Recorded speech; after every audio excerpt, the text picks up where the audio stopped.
Teoloogia on üks väga ilus, põnev ja kasulik valdkond. Selles on intellektuaalset nõudlikkust ja avarust, selles on hingehoidlikku ja eksistentsiaalset sügavust, selles on sotsiaalset ja ökoloogilist tundlikkust.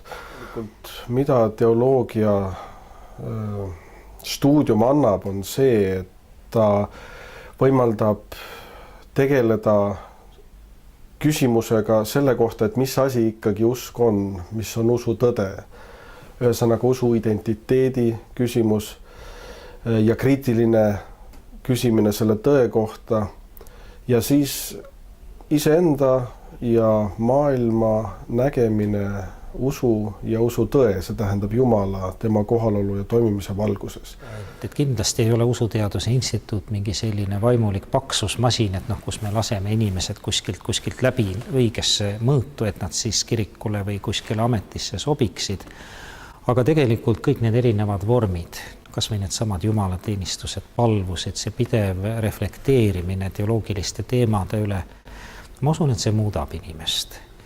Ja need protsessid kulgevad inimestes väga erinevalt.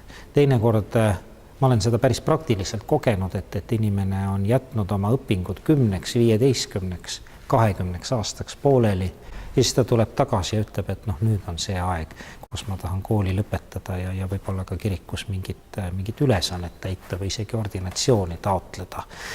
Nii et kindlasti see 3+2 süsteem ja ainepunktid ei ole see mõõtkava, kus saaks inimisiksuse ja usu kasvamist väga kvantitatiivselt mõõta. Aga ma usun, et nii nagu pühakirjas öeldakse, et Jumala sõna ei lähe tühjalt tagasi, et ta teeb oma töö, kui Jumal on kutsunud teda ja see kutse on temas ikkagi helisemas, siis need aastad muudavad teda ja aitavad teda kindlasti edasi.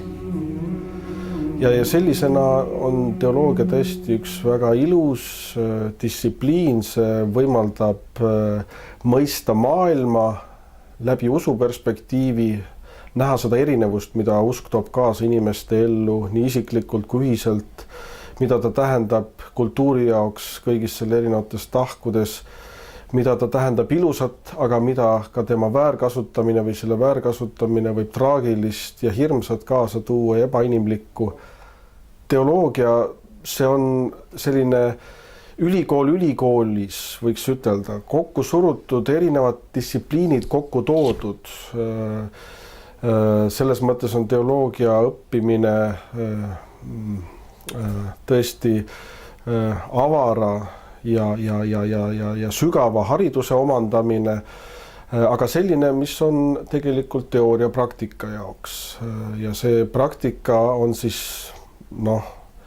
elamine kristliku tegelikkuse mõistmise horisondil, elu koos Jumalaga ja loodetavasti ka, kui kristliku usu tõde on ka isiklikult evidentseks saanud, ilmseks saanud, kui osatakse seda mõista teoloogiliselt, ka sellest kõnelda, aru sellest anda, siis loodetavasti ka tegutsemine kiriklikes ametites, kindlasti kirikuõpetaja ametis, aga ka erinevates teistes ametites, kus teoloogiline haridus on kasuks. Nii et teoloogia õppimine on peaaegu et maailma kõige toredam ja kasulikum asi.